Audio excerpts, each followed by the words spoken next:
کہ اللہ مسبب الاسباب ہے، وہ اسباب کا پابند نہیں ہے، وہ اسباب کا محتاج نہیں ہے، اسباب اس کے محتاج ہیں۔ اگر یہ یقین ہے تو اللہ پر ایمان ہے، یہ نہیں ہے تو تمہارا ایمان اسباب پر ہے، وسائل پر ہے، ذرائع پر ہے، مادیات پر ہے، اللہ پر نہیں۔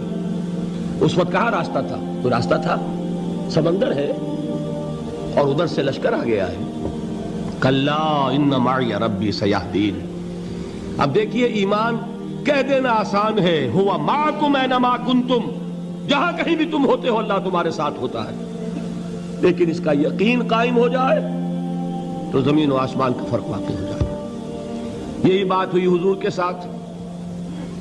غار ہے، چھپے ہوئے ہیں محمد الرسول اللہ اور آپ کے وہ یار غار ابو بکر صدیق رضی اللہ تعالی عنہ۔ اقبال نے حضرت ابو بکر کی شان میں چند اشعار کہے صرف، لیکن واقعہ یہ ہے کہ بھاری بھاری نظموں پر اور قصیدوں پر بھاری ہے، طویل ترین نظمیں اور قصیدے ہوں ان پر بھاری ہے۔ ہمتیں ابو بکر کی ہمت جو ہے، کشت ملت را جو ابر، جیسے بارش سے کھیتی اپجتی ہے، ابو بکر کی ہمت اور عزیمت اس امت کو اسی طرح سینچنے والی ہے۔ ثانیے اسلام و غار و بدر و قبر، وہ دوسرے تھے اسلام میں، دوسرے پہلے کون تھے؟ انا اول المومنین، حضور فرماتے ہیں سب سے پہلا ایمان لانے والا میں، دوسرے ابو بکر۔ ویسے ہمارے ہاں یہ چلتا ہے اختلاف، حضرت علی پہلے ہیں کہ حضرت ابو بکر پہلے ہیں، لیکن اس میں بڑی خوبصورت تطبیق قائم کی ہے علماء نے اور بہت صحیح ہے۔ چار کے بارے میں فیصلہ ہی مت کرو کہ کون پہلے ہے، ان کی ایک عجیب تقسیم کر دی ہے۔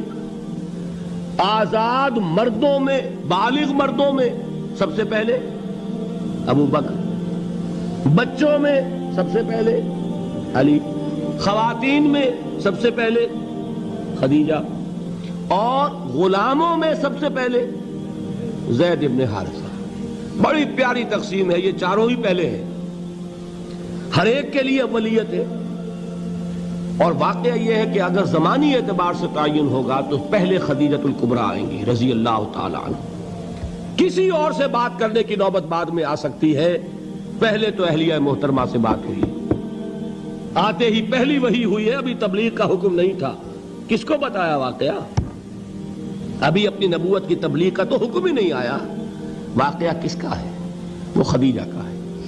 جب کہا ہے کہ خشیت علی نفسی، مجھے اپنی جان کا اندیشہ ہے، تو کیا جواب دیا خدیجہ نے رضی اللہ تعالی عنہا؟ وہ صدیقۃ الکبریٰ ہے۔ صدیقات جو ہے خواتین، ان میں چوٹی پر خدیجۃ الکبریٰ ہے رضی اللہ تعالی عنہا، اور صدیق جو مرد ہیں ان میں صدیق اکبر ہے ابو بکر صدیق رضی اللہ تعالی عنہ، لیکن صدیقات میں چوٹی پر۔ جب حضور نے فرمایا خشیت علی نفسی، کیا فرمایا، کیا عرض کیا، کیسے تسلی دی؟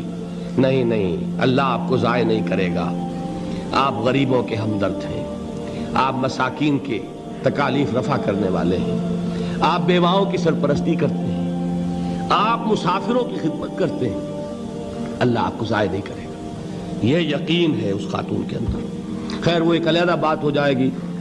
میرے دل پر حضرت خدیجہ رضی اللہ تعالیٰ عنہ کی شخصیت کا بڑا گہرا نقش ہے، جو وہ کوئی اور ہی وقت اور موقع ہوا تو بیان ہوگا۔ بہرحال اقبال نے ایک مصرے میں جو چار اولیتیں جمع کر دی ہیں، ہمتیں کشت امت را چو ابر، ثانی اسلام و غار و بدر و قبر۔ اسلام میں حضور کے بعد پہلے کون؟ ابو بکر۔ غار میں حضور کے ساتھ کون؟ ابو بکر۔ بدر کی رات اللہ کا رسول سربسجود، وہ جھاڑ، وہ گھاس پھوس کی جو جھوپڑی بنائی گئی تھی، اور وہاں تلوار ننگی لے کر پہرا دینے والا کون؟ ابو بکر۔ اور اس حجرہ عائشہ میں محمد کے بعد سب سے پہلے دفن ہونے والا کون؟ ابو بکر رضی اللہ تعالی عنہ وصلی اللہ علیہ وسلم۔ وہ جو معاملہ میں سنا رہا تھا غار ثور کا، حضرت ابو بکر بھی حضور کے خیال سے لرز گئے ہیں. آپ کو یاد ہوگا کہ جا کر پہلے تمام جتنے سوراخ تھے انہیں بند کیا ہے. ایک سوراخ رہ گیا تھا جس کو بند کرنے کے لیے کوئی کپڑا نہیں تھا. وہاں اپنی ایڑی رکھی ہے. تب کہا ہے حضور سے تشریف لائیے, اور اپنے زانو پر حضور کو لٹایا ہے. اور وہاں کسی موذی جانور نے کاٹا ہے. حضور کی آنکھ لگ گئی تھی. اس وقت اس بل کے اندر جو بھی بچھو ہے کیا ہے واللہ عالم, اس نے کاٹا ہے. اس کی تکلیف کی وجہ سے ابو بکر کی آنکھوں سے آنسو ٹپک گئے. حضور کے چہرے مبارک پر پڑے ہیں تو حضور